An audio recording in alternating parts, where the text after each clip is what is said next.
Buenas noches a todos, bienvenidos a su encuentro económico con Julio Villagrán.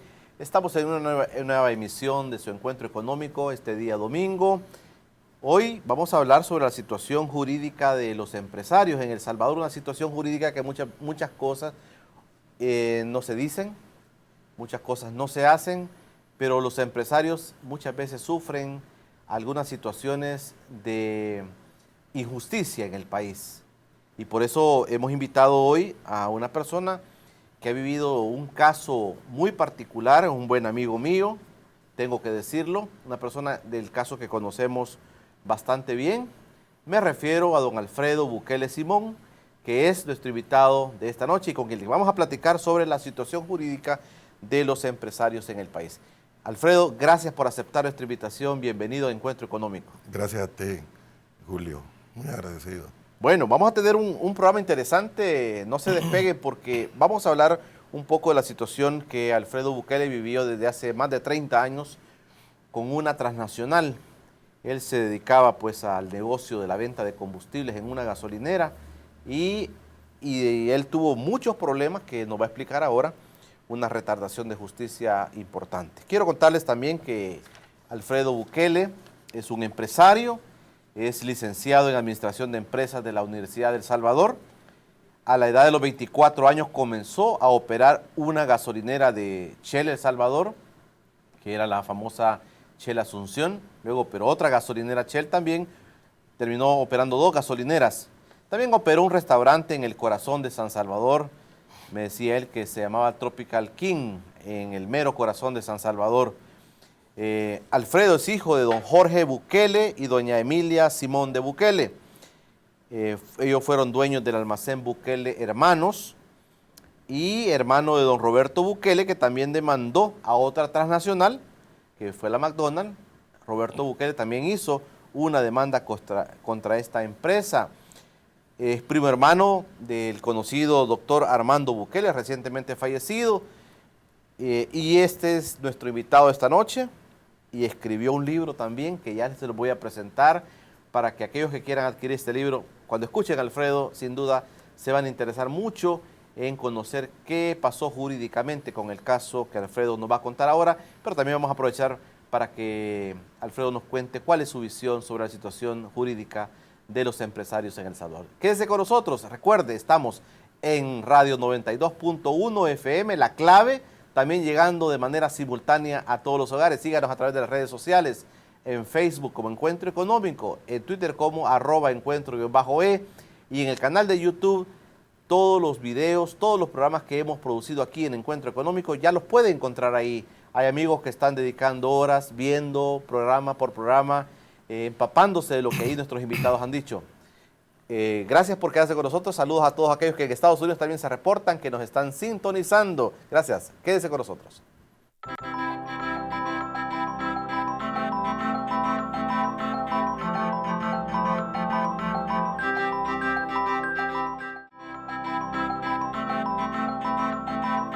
Gracias por estar con nosotros en Encuentro Económico con Julio Villagrán. Esta noche vamos a platicar con don Alfredo Bukele Simón. Es un empresario salvadoreño que nos va a hablar un poco sobre la situación jurídica desde el punto de vista de él, la situación jurídica de muchos empresarios, que muchos empresarios viven algunas retardaciones de justicia, algunas injusticias, algunos actos de corrupción también que se dan en contra de los empresarios salvadoreños. Quiero comenzar diciéndoles que Alfredo hace un par de años escribió un libro a raíz que los medios de comunicación casi que no le daban espacios. Alfredo escribió un libro interesante que se llama El caso Bukele Shell, 30 años de corrupción en el sistema judicial salvadoreño, que lo escribió Alfredo Bukele Simón. Interesante el libro y también leía en la página.com, veía en un periódico digital, leía lo siguiente y con eso quisiera arrancar, Alfredo, nuestra plática. Dice, en 1969, cuando Bukele Simón apenas tenía 20 y tantos años, abrió una gasolinera distribuidora de productos Shell y también le fue que la petrolera no dudó en darle una segunda estación en arrendamiento. Relata que cuando se convirtieron en negocios exitosos, uno de los gerentes de la transnacional se las intentó arrebatar y al no permitírselo, inició un boicot hacia las estaciones de servicio hasta que le hicieron quebrar. Refiere que Shell dio por terminado el contrato de manera unilateral, lo que dio inicio a una larga lucha que continúa hasta este momento. Bukele ha batallado durante 30 años en contra del sistema de justicia. Su caso es emblemático y se ha vuelto un referente cuando se habla de justicia retardada. Desde su propia experiencia, califica al sistema judicial como ineficiente y corrupto, y no duda en atacar por igual a magistrados constitucionalistas de la actual y de anteriores gestiones. Este es un artículo que publicó el periódico lapagina.com. Alfredo, gracias nuevamente por estar con nosotros. Sin duda tenías que estar en este espacio de encuentro económico. Y yo me alegro que estés y que nos puedas contar un poco cómo ha sido este caso particularmente. Vamos a hablar de otras cosas, pero este caso particular que entiendo son muy pocos los casos de un salvadoreño que inicia un pleito jurídico, digamos, ¿verdad?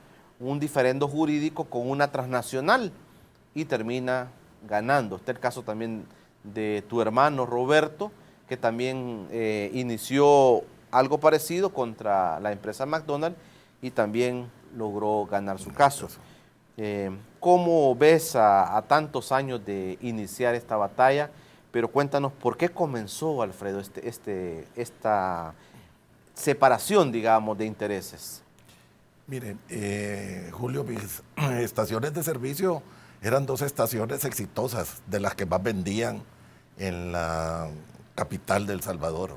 Yo había dedicado mucho esfuerzo en levantar los negocios y hasta que llegó una situación en que me empezaron a boicotear, a retardarme las entregas, me dejaban sin gasolina, pasaba 2, 3 días secos para que yo tirara la toalla y al fin pues no me quedó otro remedio más que demandar porque se rompió unilateralmente el contrato. Cuéntanos, ¿cuáles eran las estaciones para que los salvadoreños se ubiquen? Sí. ¿Dónde estaban? Porque entiendo que ya no existen. Ya no, una sí, está en la avenida Roosevelt, en la Alameda Roosevelt, enfrente del Castillo Venturoso, y la otra pues quedaba atrás del Colegio La Asunción. Por eso es que para identificar le puse yo Shell La Asunción y la otra era Shell Roosevelt. Estaban ubicadas, eran 2 buenos puntos de referencia y empezamos, trabajé 13 años yo con esas estaciones de servicio. Pero tuvo que haber un problema, Alfredo, para que ellos comenzaran a tener problemas, digamos, de tipo comercial ya contigo, en el día a día. El problema se empezaron a dar porque a veces subían precios en los aceites y no nos avisaban. Solo leer los contratos que se tienen los distribuidores con estas compañías que son tremendamente leoninos. Nos hacían pagar el producto antes de descargar las pipas. Y una serie de situaciones que había que aceptarlas. Los créditos corrían por cuenta nuestra, no era por cuenta del riesgo pues, de dar un crédito, era por cuenta del distribuidor, no de la compañía. Entonces todo eso se aceptaba, porque el negocio así es. Pero llegó una situación en que subió el precio de la gasolina. Yo había hecho el pedido 3 días antes, y sube el precio de la gasolina, no me despachan hasta que el momento en que sube con los nuevos precios. Y yo no los quise pagar porque el Código de Comercio dice que el precio se establece al momento de hacer el pedido, no 3 días después. De ahí comenzó todo.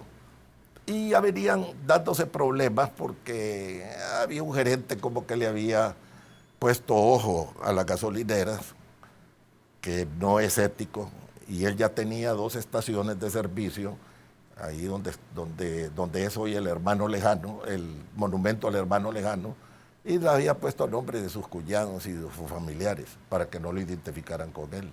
Y de ahí comenzó el pleito.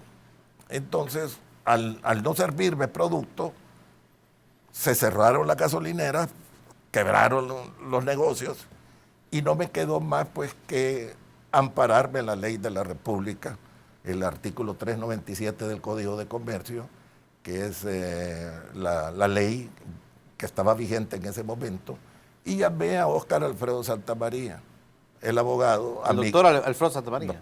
El doctor Óscar Alfredo Santamaría, amigo mío y amigo de la familia.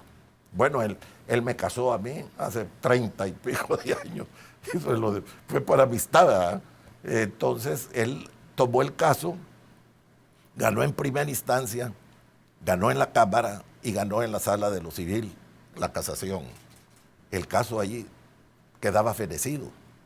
Ya no había dónde atacarlo. Y sorpresivamente, en enero, eso fue el 20 de noviembre de 1986, los primeros días de enero, la transnacional presenta un amparo con un argumento ridículo, que yo lo voy a explicar. Pero presenta el amparo donde ya no procedía, porque el artículo 13 de la Ley de Procedimientos Constitucionales dice que el amparo no procede en asuntos civiles, mercantiles y penales, solo cuando favorece al reo en lo penal. Pero para la Chelsea procedió el amparo. Y lo terrible fue que de ahí empiezan las ilegalidades, que no firma el presidente de la Corte Suprema de Justicia, que era el doctor Francisco José Guerrero, el Chachi. El Chachi Guerrero. Que en paz descanse. No firma que el presidente era el que lleva la sustentación de los casos. No firma él, lo hacen a espaldas de él. Y había un abogado, que también ya está fallecido, Jorge Hernández Colocho, que era abogado de la petrolera, de la Shell. Entonces, firmaron solo 3 magistrados, entre ellos Gutiérrez Castro, que era el artífice de todo esto. Gutiérrez Castro, otro personaje nacional. Que fue presidente de la Corte Suprema después. Firman, en ese entonces, la ley orgánica permitía 4 firmas válidas para proceder al amparo y a los habeas corpus. En este caso solo habían 3 magistrados. Entonces era nulo la aceptación. Y es más, el doctor Jorge Hernández Colocho se excusa, presenta su excusa a la sala, aceptando que él era el abogado de la petrolera, y 1 año, 8 meses después. Entonces, estaba fungiendo como juez y parte, porque él era juez y aceptando un amparo era parte de la petrolera. Queriendo entender, Alfredo, el doctor Santamaría te lleva tu caso y lo gana. Y lo gana. Lo gana. Y de repente amanecen con el amparo. Amanecen con el amparo los primeros. El primer que tú estás dibujando que realmente se daba en situaciones bastante curiosas, digamos. Curiosas. El primer día de enero ya tenían preparado el amparo. Presentado el amparo y lo admiten 8 horas después de presentado. Cosa extraña, porque eso nunca sucede aquí. Y suspenden el acto reclamado. En ese interín, en lo que entra a la sala y empiezan a retenerlo, a retardar la justicia, Óscar Santamaría se moviliza y va a sacar la ejecutoria de ley pasada en autoridad de cosa juzgada. Eso quiere decir que ya no hay forma de atacar esa cosa juzgada, ya no había forma de atacar. Y la esconde y la guarda. ¿Para qué? Para dar paso a que la Sala de lo Constitucional amparara a la Shell. Óscar tenía un porcentaje sobre lo que se iba a ganar en el juicio, era un 15%, y con solo entregarme esa ejecutoria él cobraba, porque después había que seguir otro juicio, no era que aquí te entrego la ejecutoria, aquí está el dinero, no, había que seguir otro juicio, pero él inmediatamente, con solo entregarme la ejecutoria, él iba a ganar su porcentaje. Sus honorarios. Sus honorarios, como decía el contrato, decía como si fuese de plazo vencido. O sea que ahí no había otra cosa que hacer. Sin embargo, no le entregó y no cobró. ¿No te entregó la ejecutoria? No me entregó la ejecutoria y no me cobró. Entonces me di cuenta yo de que algo malo había y pues contraté a otro abogado. ¿Separaste al doctor Santamaría? Se quedó, pero estaba observándolo porque yo no tenía seguridad de qué es lo que había pasado. Contraté al doctor José María Méndez, que hizo una buena defensa, pero no le hicieron... Padre. Padre. No le hicieron caso al doctor. Y siguió su camino. Después llamé al doctor Méndez Azar, que tuvo problemas con Al con doctor Gutiérrez. Arturo Méndez Azar, Sí, Elson Popo. Elson Popo, sí. Tuvo problemas con Gutiérrez Castro precisamente por estar defendiendo mi caso. Hasta orden de captura le dieron. Inventado todo, porque todo aquí se lo inventan. Al doctor Méndez Azar le dieron orden de Orden captura. de captura, porque se había perdido una, no recuerdo que un documento, el mandamiento de embargo, porque nosotros íbamos a embargar a la Shell, porque ya con el caso fenecido y la ejecutoria, porque la ejecutoria de ley pasada en autoridad de cosas juzgadas es un documento con fuerza ejecutiva, Julio. O sea que podíamos embargar. Y se armó todo ese pleito y le dan orden de captura a Méndez Azar. Se armó un remolino. Total que no se pudo hacer nada. Porque aquí el que tiene el poder, tú sabes lo difícil que es pelear contra el poder. Entonces, se termina eso y empezamos con Méndez Azar a seguirle el caso. La Sala de lo Constitucional manda el oficio al juzgado tercero de lo mercantil. Pero mira, Alfredo, para nosotros vamos entendiendo un poco, tú estás bien empapado de este tema, Sí, pero así es. para los amigos y para nosotros queremos Sí. entender un poco. Tu caso, tú lo ganas porque técnicamente las leyes te dan la razón. Sí, Pero de repente la transnacional pone un amparo haciendo todo para atrás, digamos, ¿verdad? O reteniendo aquella ejecutoria que decías tú se había ya realizado. O sea, estaba pasando algo raro entonces. es que el amparo anula lo anterior. Sí, entonces estaba pasando algo raro. Estaba Alfredo. pasando. O sea, que la Sí. transnacional Shell Sí. estaba actuando entonces. Claro, por supuesto. Porque ¿quién le pagó a Óscar Santamaría sus honorarios? Pues? Él no trabajó. Empezamos con la demanda en el año 82. Y el 20 de noviembre, como lo dije antes, del 86, salió de la sala de lo civil. Allí había fenecido el caso. Entonces, yo no me explico, pues, cómo Óscar Santamaría, después de haber trabajado tanto tiempo, no cobró sus honorarios. A lo mejor tenía dinero o a saber qué, porque yo no puedo decir que la Shell vino y sobornó a todos los magistrados y al presidente de la Corte, Gutiérrez Castro, porque yo necesitaría unas cámaras como las que hay aquí para ver esos sobornos. Solo en Hollywood se ven cuando le llevan el dinero. Pero se entiende que cuando se viola la ley, no se viola de gratis. Violar una ley, violar la Constitución de la República, violar la ley de procedimientos constitucionales y otras leyes, eso no se hace de gratis, y mucho menos con una transnacional que es una de las primeras en el mundo en ingresos. Bueno, vamos, Alfredo, a hacer una pausa y realmente estamos calentando en este tema, estamos entendiendo claramente qué es lo que te fue sucediendo.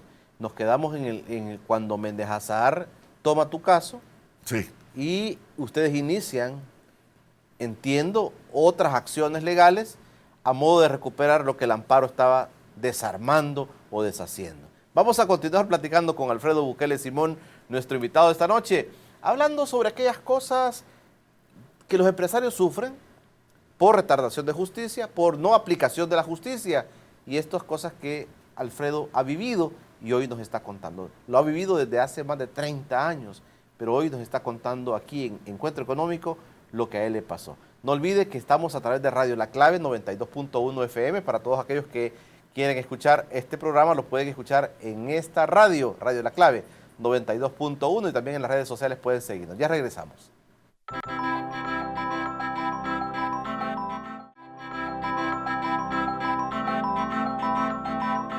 Gracias por quedarse con nosotros en Encuentro Económico con Julio Villagrán. Esta noche platicamos con Alfredo Bukele Simón, un empresario salvadoreño que tuvo un caso emblemático. Él peleó jurídicamente contra una transnacional, contra la Shell, la Royal Dutch Shell, una empresa petrolera de las más grandes del mundo, y estamos ya en una fase importante.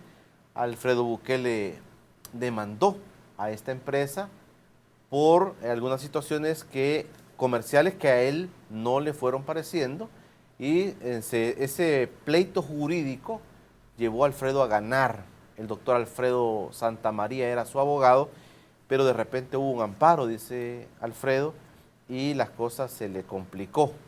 Después aparece en escena José María Méndez, el doctor, aparece en escena el doctor Arturo Ramiro Méndez Azahar, otro buen amigo, y retoman el caso. Pero también hay otras situaciones que se dieron con la empresa Shell, que hoy Alfredo nos va a contar. Pero quiero aprovechar también para darle las gracias a la gente del Independiente, que me mandaron también el nuevo ejemplar de esta semana. Saludos para Walter Raudales, el colega periodista y poeta. Dice, nos equivocamos.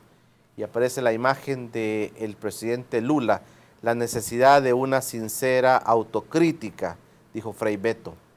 Y ahí está la imagen del presidente Lula da Silva. Interesante siempre, gracias a la gente del Independiente, especialmente a su director, Walter Raudales. Alfredo, nos quedamos en la parte ya entrando donde tenías que luchar quizá el doble de lo que habías luchado. Exactamente, era una lucha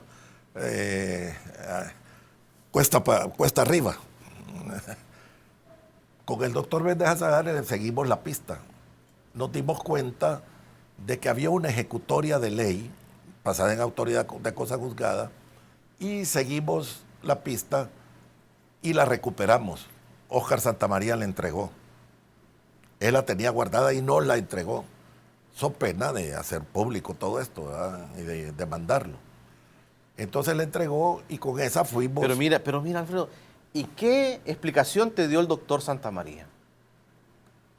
Fíjate que la primera vez que yo hablé con él, después del amparo, me dijo que todos los abogados ganan y pierden los juicios, que no todos los abogados ganan juicios, que unos los ganan y otros los pierden. Pero a mí me extraña, le dije yo, que había ganado todas las instancias. Yo en esa época no estaba yo tan empapado en las leyes como lo estoy ahora, porque me he dedicado a leer todos los códigos y todas las leyes, la Constitución, etcétera. Pero mira, Alfredo, vamos a hacer un paréntesis. Sí. Pero tú me estás diciendo que tenías cerrado tus negocios, empezaste un pleito jurídico con la transnacional Shell, o sea, tú estabas perdiendo mucho dinero. Claro, perdí dinero y perdí dinero cuando se cerraron las estaciones. Mucha gente que yo les daba créditos ya no me pagaron, se fueron, no los iba a andar siguiendo tampoco, ¿verdad? Porque era perder el tiempo. Y tenía que seguir el caso, porque yo no me gustó la forma como hicieron todo ese tramafaz. Entonces yo estoy hasta la fecha, porque no ha terminado el caso, hasta la fecha estoy empecinado en que aquí, en este país, tiene que haber justicia. Y tiene que saberse de por qué sucedió todo eso. ¿Hasta dónde te llevó el trabajo que te realizó, que hiciste ya con el doctor Méndez Azahar? ¿Hasta dónde te llevó Méndez eso? Azahar, recuperamos la ejecutoria de ley. Y con eso embargamos a la Shell. ¿Ustedes embargaron a la Shell? Embargamos a la Shell. Y Gutiérrez Castro desembargó, ya siendo presidente de la Corte, desembargó de dedo. No sé qué explicación dio, no la recuerdo, pero desembargó a la Shell. Explícanos qué fue el embargo, cómo pasó el embargo. Porque embargo es una cosa que a una persona común y corriente le deben embargar y le quitan las cosas. ¿Qué pasa con una transnacional? ¿Qué pasa con una empresa tan grande como esta? ¿Qué es embargarle a ellos? Mira, cuando recuperamos la ejecutoria de ley, ¿verdad? Nosotros fuimos al juzgado y el juez extendió el mandamiento de embargo.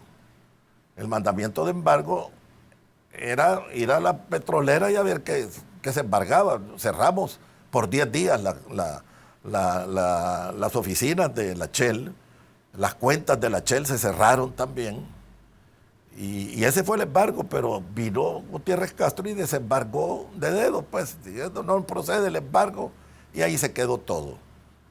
Pero en ese momentito, porque la Shell estaba siendo desprestigiada, vino el señor Lino Martínez y sacó ¿Quién era Lino Martínez? El gerente de la Shell. El gerente de la Shell. Sí. Sacó una publicación difamando a Méndez Azahar. Entonces vino el doctor Méndez Azahar y le siguió un proceso de difamación. Y le sale una orden de captura. La orden de captura a Lino Martínez. para el gerente de la Shell. Para el gerente de la Shell. Y lo logramos capturar. Él pasó 55 días en un hospital. ¿Cómo es esto? Un gerente general de la Shell. De una empresa transnacional petrolera como es la Shell, sí, con orden de captura. Orden de captura. Y se capturó. Y lo que sucede siempre en este país, cuando capturan a un delincuente, van a parar a los hospitales. Ya todo el mundo está imaginando qué pasó. ¿Verdad? Y se fue a parar a los hospitales. Todos se enferman. Desafortunadamente mi padre cayó con un derrame en esa época y el cuarto de mi papá, en paz descanse, estaba pegado al de Lino Martínez. Entonces tanto fue el temor de Lino Martínez que lo sacaron y se lo llevaron al Hospital de la Mujer, que valga la publicidad, porque no querían que nos vieran a nosotros allí. Y estando él a lo mejor tenía un temor o qué sé yo, pero lo trasladaron allá. Después de 55 días se hicieron los arreglos pertinentes con Gutiérrez Castro y salió libre. Entonces no nos quedó más que seguir el caso. Viene a la sala de lo constitucional, ahí sí empezaron a aplicar ya la ley correctamente. Mandan el oficio al juzgado tercero de lo mercantil. Primero al quinto y después trasladan al tercero de lo mercantil. Pasó el caso ese engavetado 13 años. 13 años. 13 años, hasta que la jueza Ana María Cordón procedió a abrir el caso y duró otros 5 años más. Pero fíjate cómo son las cosas, que ese punto sí me quisiera tocarlo, porque aquí hay malos jueces y hay malos salvadoreños. Fíjate que, ¿me permites que lo lea? Sí, por favor, Alfredo. ¿Por qué está el país así? Pero mira, y a propósito del libro, ¿los salvadoreños pueden adquirir todavía? Yo se lo obsequio. Tengo. El que quiera, yo se lo obsequio. Bueno, entonces vamos a hacer lo siguiente, sí, si te parece. Si tú nos traes un lote de libros, lo que tú consideres, aquellos que deseen el libro El caso Bukele Shell pueden pasar por TVX a partir del próximo lunes recogiendo su libro. Aquellos que quieran conocer el libro y leer y empaparse, es un libro muy interesante. Alfredo puso casi la esencia jurídica de su caso, lo puso aquí. Así es que todos aquellos interesados pueden hacerlo. ¿Estás de acuerdo? Estoy de acuerdo y les puede servir mucho a los abogados, a los estudiantes de Derecho. Hay mucha información. Te vamos a agradecer entonces el libro. No, yo con todo gusto. Cuéntanos, con todo gusto, mira. ¿Qué nos quieres contar del libro? Primero quiero leer acerca de lo que dijo el maestro Alberto Maferrer, para que veas que esto viene no de hoy. Las injusticias en este país y en la Corte Suprema de Justicia vienen desde mucho antes. Dice, él lo escribió en su libro El dinero maldito. Frente a mí, a una cuadra, está la penitenciaría donde viven los criminales desvalidos, dice. Los que no tienen la llave dorada que abre las puertas de la justicia.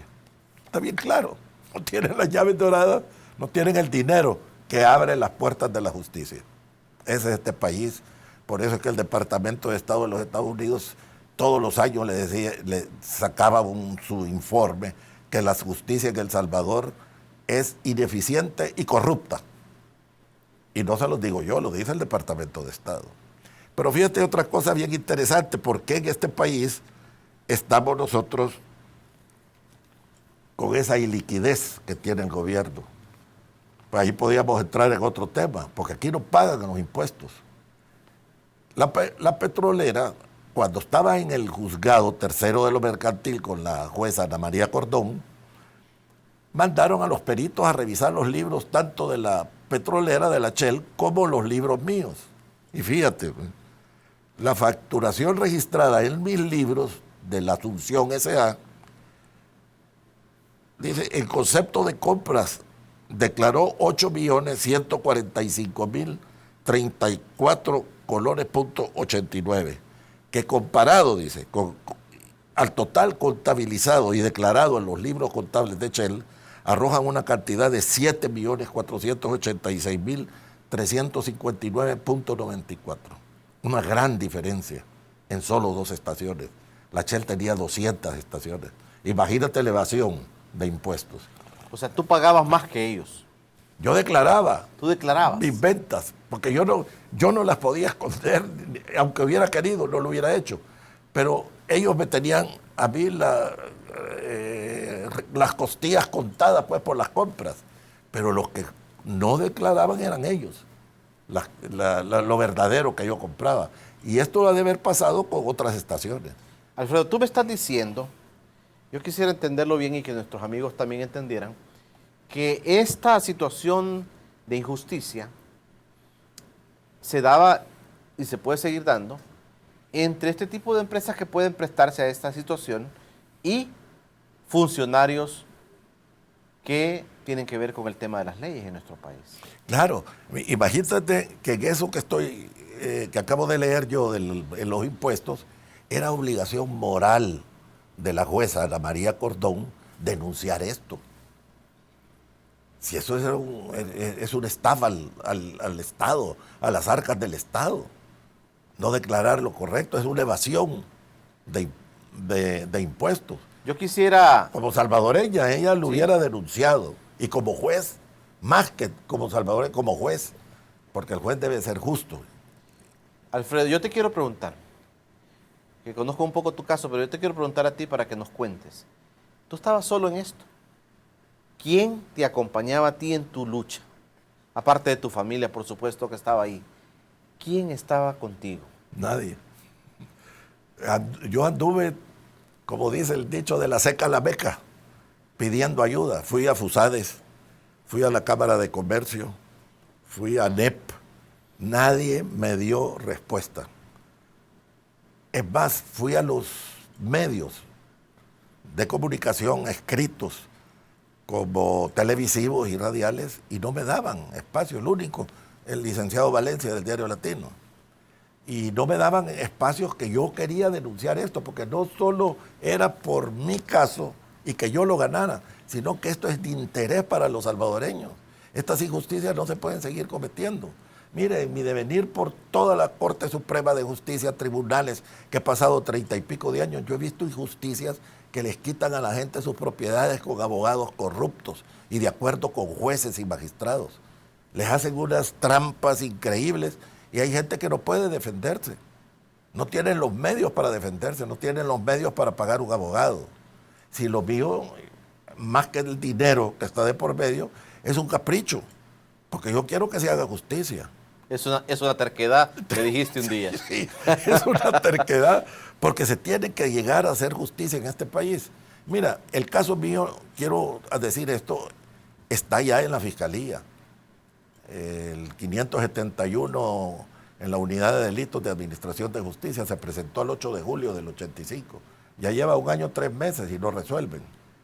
Desde el 85.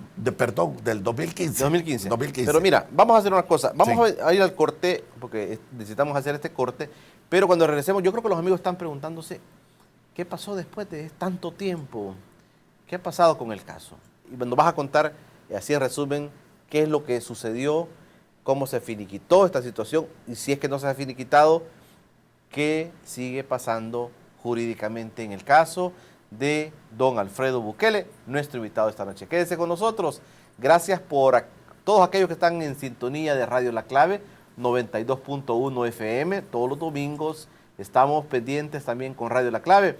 En las redes sociales, gracias a todos aquellos que escriben en Facebook como Encuentro Económico, en Twitter como @encuentro_e, y los que están viendo todos los programas que hemos hecho acá, en el YouTube, aquellos que se dedican 1 hora, que se dedican un poco más de tiempo. Tengo muchos amigos que me están llamando para decirme que en las noches, en la hora de descanso, están poniendo los programas de Encuentro Económico.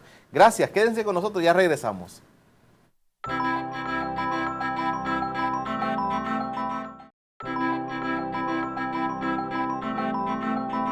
Buenas noches, bienvenidos a un micronoticiero más gracias a dinero.com.sb. Mi nombre es Alejandra Rochac y para mí siempre es un placer informarles sobre las noticias más importantes acontecidas durante la semana. Empezamos.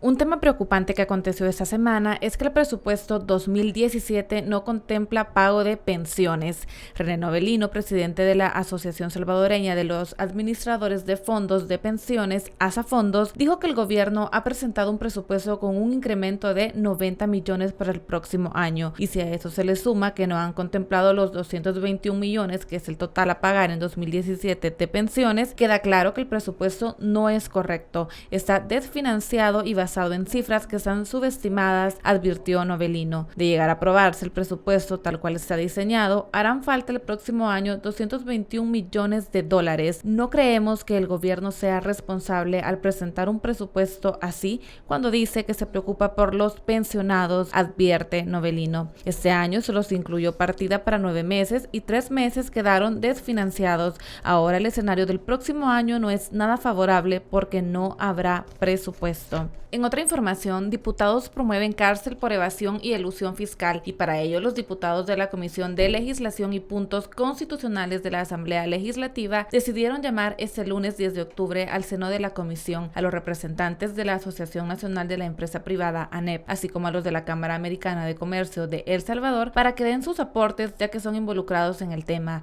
Son decenas de artículos a reformarse en el Código Penal con el fin de llevar a la cárcel a todas las personas o empresas que evadan tributos, tanto renta o IVA. Para el ministro de Hacienda, Carlos Cáceres, es imperioso que la Comisión de Legislación y Puntos Constitucionales de la Asamblea Legislativa dé el visto bueno para hacer reformas al Código Penal y que tanto las viejas y nuevas prácticas de defraudación al fisco sean castigadas con cárcel. Banco Promérica busca sorprender a sus clientes, es por ello que lanza al mercado salvadoreño Mi Tarjeta. Se trata de un producto único en El Salvador con el cual los clientes pueden personalizar su tarjeta de crédito con la foto que quieran o la foto de su recuerdo preferido. Entre los beneficios que tiene Mi Tarjeta está un 6% de descuento en 2 rubros de la elección del cliente, dentro de 6 opciones que Banco Promérica ofrece. Además, los clientes obtienen un 1% adicional en todos los otros comercios. El descuento se verá reflejado en el estado de cuenta que llega a fin de mes. Para mayor información, visite cualquiera de las agencias del Banco Promérica o ingrese a su portal web.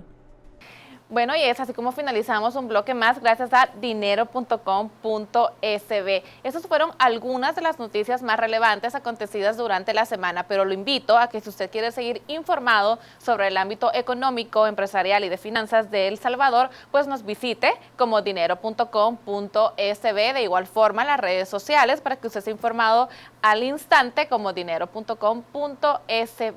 Y bueno, pues para mí siempre es un placer informarle cada domingo. Siga con Encuentro Económico. Buenas noches. Gracias, Alejandra Rochac, por tu informe por cortesía de dinero.com.sb. Alejandra Rochac ya tiene muchos seguidores. Alejandra Rochac siempre nos lleva las notas económicas más importantes. Ya mucha gente pregunta por Alejandra Rochac y está dándole el clavo con las notas económicas más importantes. Gracias, Alejandra, por tu informe. Esta noche platicamos con Alfredo Bukele Simón, un empresario salvadoreño que vivió un caso interesante, un caso importante jurídicamente, digo yo.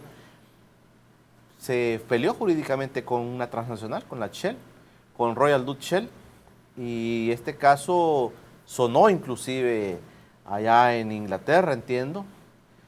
Alfredo hizo gestiones también para que su caso fuera conocido.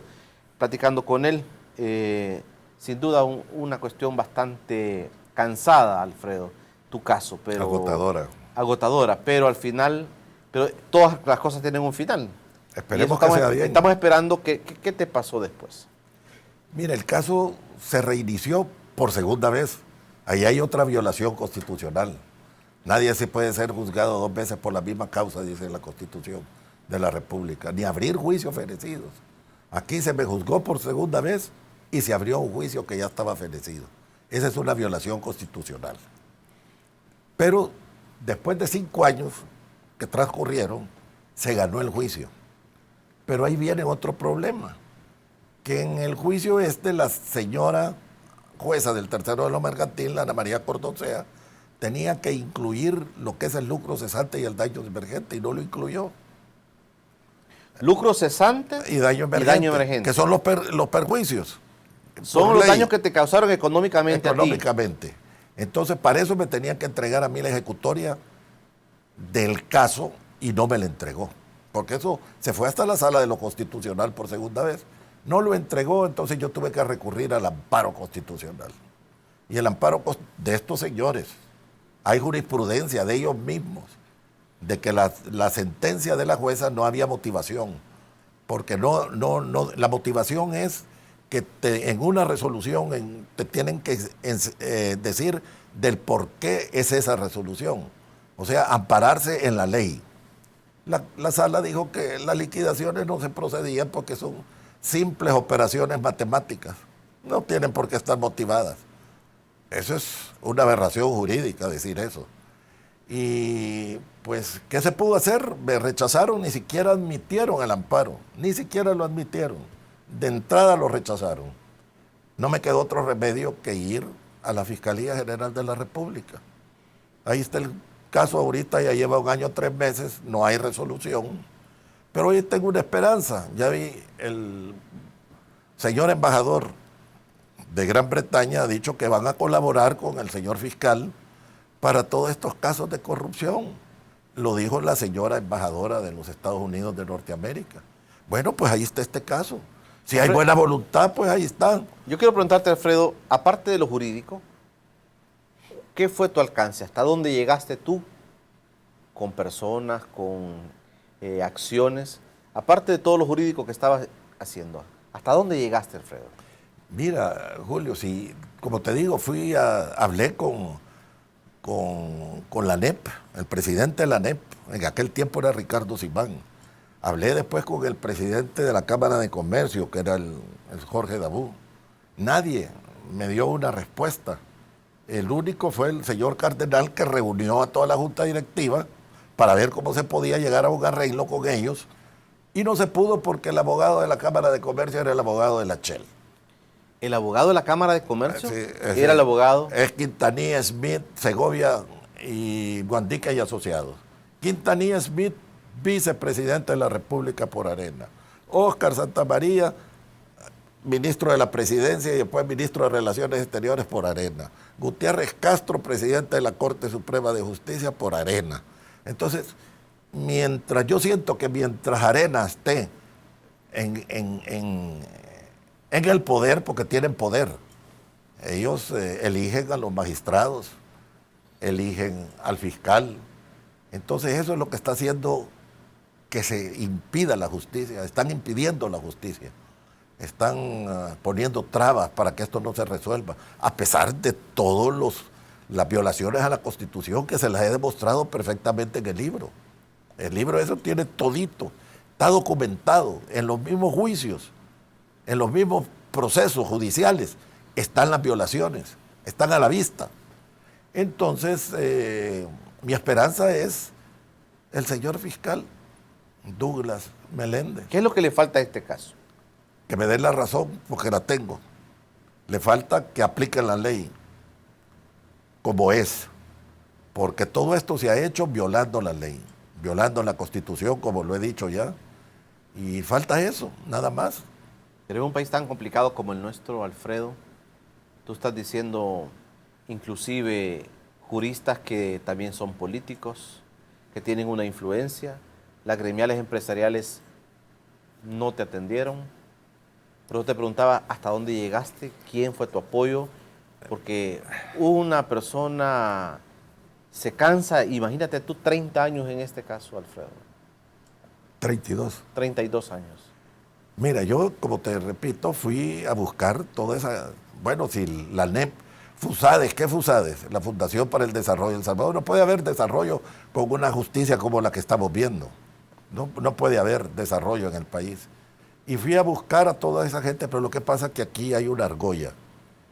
Y lo voy a decir claramente, la argolla es los medios de comunicación y los canales como el 21, como TCS y como el 33, porque fui donde Sergio Méndez, fui donde Moisés Urbina y fui donde Ernesto López. Y nadie me quisieron dar entrevistas para denunciar esto. Y los periódicos mucho menos. Entonces, ¿qué me queda? Hacer el libro. Tuve que hacer ese libro para dar a conocer de las violaciones a que ha estado sometido el caso. ¿Tú nunca te comunicaste con la Royal Dutch Shell en ¿Cómo Inglaterra? no? ¿Cómo no? Hablé y me dijeron de que quien tenía que resolver ese caso era aquí en El Salvador el propio gerente. Y fui a hablar con el gerente y no pasó nada, porque lo único que me dijo que ellos tenían una resolución y una sentencia de la sala y de la justicia salvadoreña que les daba la razón. Eso fue, y ahí se cerraron. Entonces, ¿qué podía hacer yo?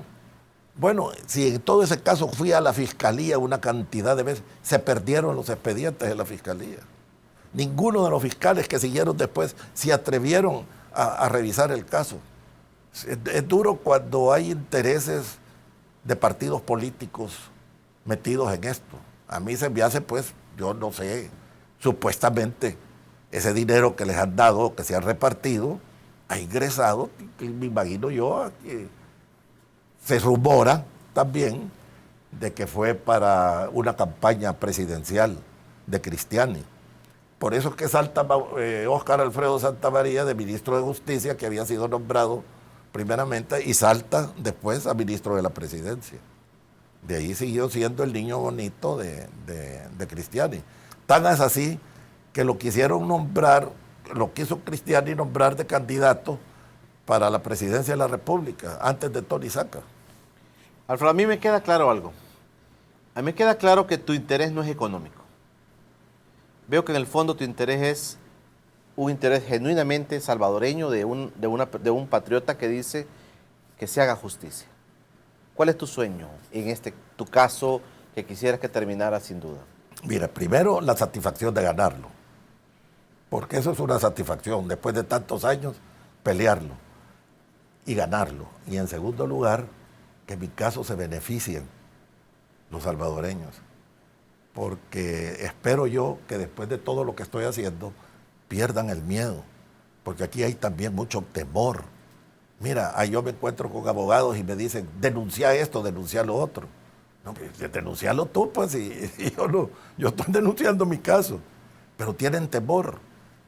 Yo estoy en Facebook y los abogados no me dan like. ¿Por qué? Porque tienen miedo de que los identifiquen y les empiecen a bloquear las demandas y los juicios. Bueno, es la de nunca acabar aquí. Perfecto. Vamos a ir al último corte y al regresar, yo quisiera, Alfredo, porque tú estás diciendo que esto no termina, que esto de la corrupción, esto de las injusticias, esto es un mal que tenemos impregnado en nuestro sistema judicial.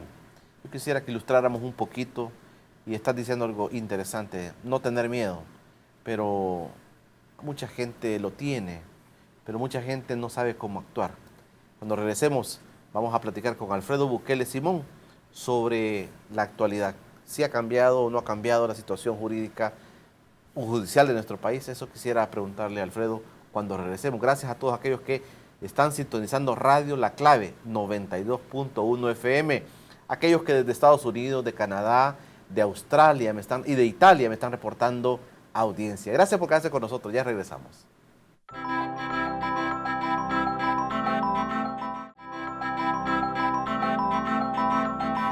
Rápidamente estamos en el último bloque de Encuentro Económico con Julio Villagrán. Gracias por sintonizarnos a esta hora de la noche. Recuerden, retransmisión de Encuentro Económico todos los jueves a las 10 de la noche. Hoy platicando con Alfredo Bukele Simón, aparte de que es un ejemplo, que es una persona que presenta un caso genuino, es un gran amigo y con el que hemos compartido mucho el tema de su pleito jurídico con la Shell, y el caso lo hemos conocido, el país lo ha conocido muy poco por lo que él está diciendo, una restricción que ha habido mediáticamente a que Alfredo pueda exponerle al país lo que ha pasado. Pero desde que inició tu caso, Alfredo, ha llovido bastante. ¿El sistema judicial habrá cambiado? ¿El sistema judicial para los salvadoreños será más esperanzador? Porque nos desayunamos, nos almorzamos y nos cenamos todos los días. Situaciones que tienen que ver con el sistema judicial que no están dejando contento al país. ¿Cómo estás viendo tú esta parte, Alfredo? Crítica. Y te voy a explorar, hay más de 1.100 y pico de jueces denunciados en lo que es investigación judicial. Hasta ahorita están quitando a unos 2 o 3, que lo están ni siquiera quitando, los están trasladando de un lugar a otro. ¿Quién tiene que llevar estos casos? Es el presidente de la Corte Suprema de Justicia. Está diciendo que hay más de 1.000 casos denunciados de jueces. Y nadie se ha hecho nada. Y te digo, yo he denunciado a la licenciada Ana María Cordón.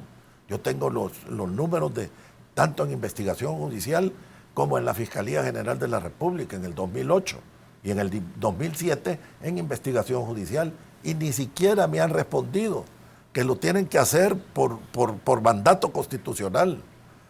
Tienen que responder a todo lo que y no lo han hecho. Entonces yo no le veo aquí futuro a este país en el sentido ese. Aquí no van a venir, que no le echen la culpa a nadie de que porque este y el otro que no quieren invertir. Aquí no quieren invertir los capitales extranjeros porque no existe seguridad jurídica. Claro y pelado y terminante. Aquí no hay justicia, no hay seguridad jurídica. Aquí nadie va a venir a invertir su dinero cuando no tienen seguridad de que las cosas vayan bien. ¿Me entiendes? Mira, el caso que yo presenté en la Sala de lo Constitucional, ese amparo último,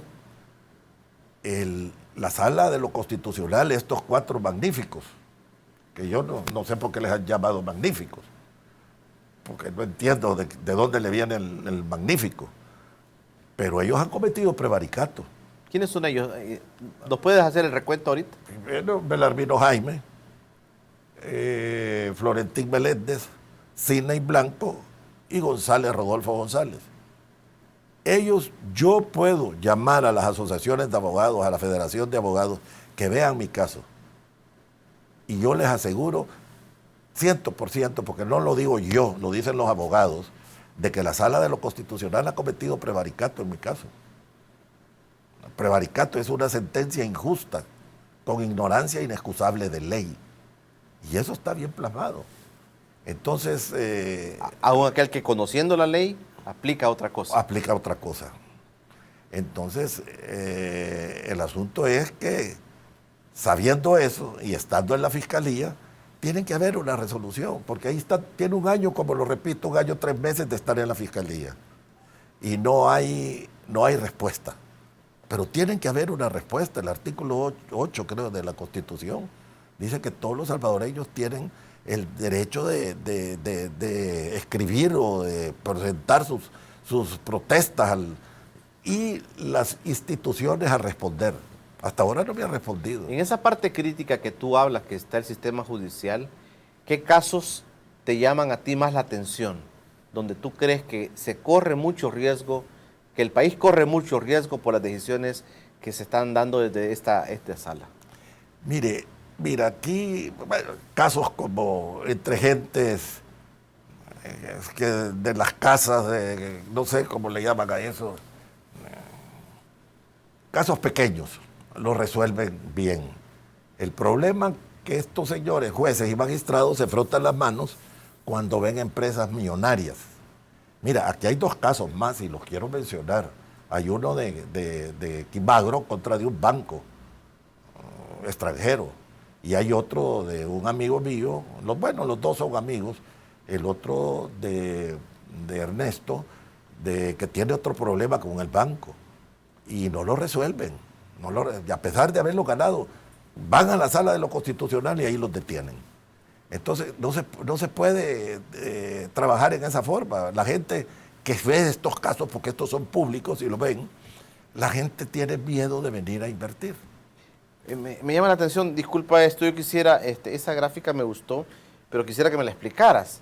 Dices tú que estos magistrados se frotan las manos cuando ven casos como estos. A ver, sí, yo entiendo lo que quieres decir, pero explícanos cómo tú ves esta situación. Sencillamente que cuando ven estos casos de empresas multinacionales, millonarias, ellos saben a cómo los van a favorecer. Eso es, y favorecer, como lo he dicho antes, no los van a favorecer porque están conocedores de la ley o porque están apegados a derecho. Los van a favorecer por el simple hecho de que allí van a ver su dinerito de por medio. Por eso es que estos puestos son tan apetecidos, de jueces, de magistrados, porque ahí mucha gente se va a componer económicamente. Se van a componer y en prejuicio de los salvadoreños, porque aquí las transnacionales son las que salen ganando, ¿verdad? ¿Quién apoya a estos magistrados, según tu punto? Mire, fíjate que esa es una pregunta interesante porque los magistrados son electos por la Asamblea Legislativa. La Asamblea Legislativa es un órgano del Estado político, como lo es la Corte Suprema de Justicia. Por ejemplo, en el caso de los magistrados, ¿quién incidió en el nombramiento de Belarmino Jaime y Rodolfo González, que fueron electos? Hay un amparo ahorita ya en contra de ellos, porque la elección no fue apegada a derecho. Entonces, ¿quiénes los eligieron? Los partidos políticos. ¿Y por qué los eligen? Porque tienen intereses. Vaya, el caso de la Shell es un interés que tiene Arena en que eso no salga. ¿Por qué? Porque está Óscar Santamaría, está Gutiérrez Castro, el Pato Guerrero, que en paz descanse, había metido las manos a pesar de ser amigos, y Jorge Hernández Colocho. Todos ellos, los cuatro, fueron de la Asamblea Legislativa, fueron diputados por el PCN en el año 76. Entonces este grupito viene trabajando en ese sentido. Después que cambiaron de chaqueta se fueron para Arena. Alfredo, no tengo más tiempo. ¿Cuál es tu mensaje al país? Está la cámara para que tú le puedas dar el mensaje al país de esto que nos has presentado, esta visión que tú tienes del país. Tú eres un salvadoreño que ama al país y yo lo sé. Yo puedo dar testimonio de esa lucha tuya. ¿Qué tú le dirías al país? Mira, en primer lugar, y quiero decirlo claramente, en primer lugar, yo con la experiencia que tengo de estos casos, si hay alguno que está peleando con una transnacional, yo le puedo asesorar de gratis, sin cobrar nada, con tal de que ellos reviertan las injusticias que esas transnacionales vienen a cometer en este país. En segundo lugar, decirles que no tengan miedo de denunciar. Si las cosas están cambiando, poco a poco, vamos entrando en una democracia, pero pasito a pasito. Entonces, que entre más denuncien, los funcionarios van a tener miedo de cometer ilegalidades. Alfredo, gracias por habernos acompañado. Gracias a ti, Julio. Y un saludo a todos los salvadoreños. Primero Dios, que este país va a cambiar. Y tenemos que darle un mejor país a nuestros hijos y a nuestros nietos. Gracias. A todos ustedes en casa, gracias por haberse quedado con Encuentro Económico. Interesante. Alfredo Bukele Simón ha sido nuestro invitado esta noche. Todos ustedes que pasen una buena noche y recuerden, los jueves, retransmisión de Encuentro Económico a las 10 de la noche.